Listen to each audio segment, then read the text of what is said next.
Okay, this talk is Who is the Copernicus of Cancer and Why? So this is a beautiful painting of Copernicus, the astronomer, the Catholic deacon from Poland. It was painted by Jan Matejko, and he's a Polish artist. It's a rather spectacular painting. He also calls it a conversation with God, and that's an important point. Science came out of the Catholic Church, and that's a fact. What we consider modern science with experimentation, theory, and whatnot, empirical research, that came out of the Catholic Church and very religious people like Copernicus, Kepler, and Newton. And we're going to explain in just a moment how this relates to cancer causation and how that can help people who have cancer in a big way.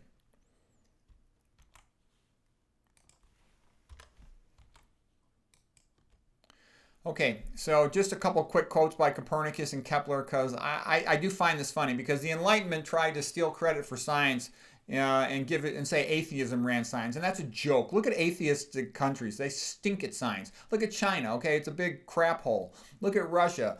It's a big crap hole. Okay, atheist communist countries, they suck. Okay, and I make that point because I see there's a tendency in this country for completely separating science and religion, and that's largely so that science can be used to hurt people rather than help people, and that's an important observation. And so anyways, we're not going to talk too much more about that. A couple quick quotes, and then we'll get into the cancer causation and why it's all relevant. So Copernicus: the universe was made for us by a supremely good and orderly creator, to know the mighty works of God, to comprehend his wisdom and majesty, to appreciate in degree the wonderful workings of his methods. Surely this must be a pleasing mode of worship to the Most High. Nicholas Copernicus. Okay, now here's Kepler. Kepler refined Copernican heliocentric theory by figuring out that planetary orbits were primarily elliptical rather than circular, and thus removing the need for ad hoc epicycles to be invented to try to make sense of it all. So here's the quotes by Kepler. For many years, I wanted to be a theologian, but now I see how God is praised by my work in astronomy. Science is the process of thinking God's thoughts after him. The chief aim of studying the external world is to discover the rational order and harmony imposed on it by God, which he reveals to us, is in the language of mathematics. The wisdom of the Lord is infinite. The heavens declare the glory of God. Johannes Kepler. Okay? And so we talked about that. Okay, one more quote by Kepler, and I love this quote. He said, "It does not matter if my book finds its reader in 100 or even 1,000 years. Has not God himself waited 6,000 years for a human mind to be capable of gazing on his celestial spheres with understanding?" Johannes Kepler from The Harmony of the World. So the point is, they did this because they were interested in it, to understand God's creation. And science of that type tends to lead to good things that can potentially really help people a lot.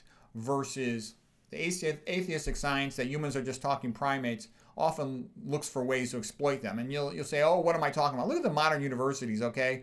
It's been known by people who know how to read a scientific paper since the 1920s that diabetes was caused by high-fat diets. But still, modern diabetes experts trained by universities, they don't even know that.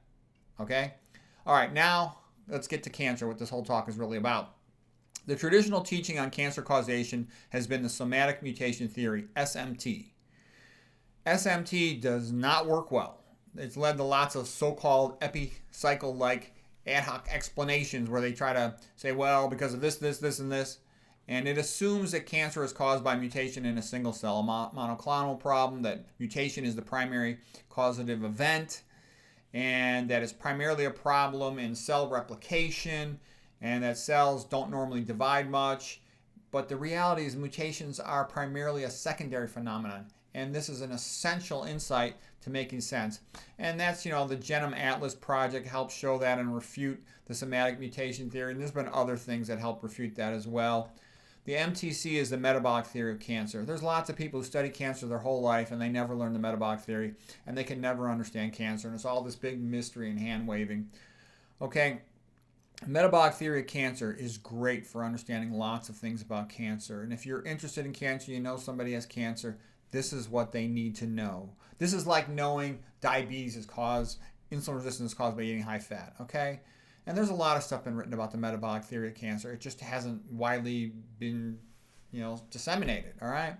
There's a good book called Tripping Over the Truth by Travis Christofferson. So the book is good in terms of giving you an introduction to the causation and pathophysiology of cancer, but the book has really stupid conclusions.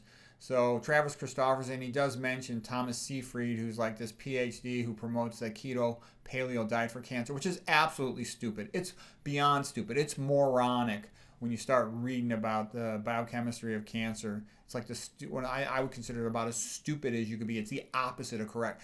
So that's what I'm saying. If you want to read Travis Christofferson, if you want to read Seyfried or watch their lectures online, fine. It'll help you understand cancer causation. But don't think those guys know what they're talking about for treatment. They're idiots. I shouldn't say idiots, but they have like terrible understanding of nutrition and biochemistry. Stupid.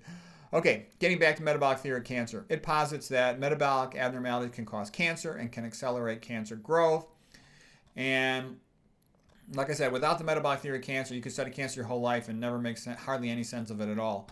And who is the Copernicus? The big announcement here. It's Otto Warburg. Otto Warburg, working with tissue cultures, he found that all you have to do is make the tissue cells hypoxic, and many of them will die, and a few will convert into cancer. Well, they'll de-differentiate and become like an anaerobic bacteria. And instead of normal cells in a multicellular organism like ourselves, they have to work together. If you're a liver cell, you got to work as a team with the liver to do what liver cells do. If you're in the kidney, you work as a team to do what kidney cells do.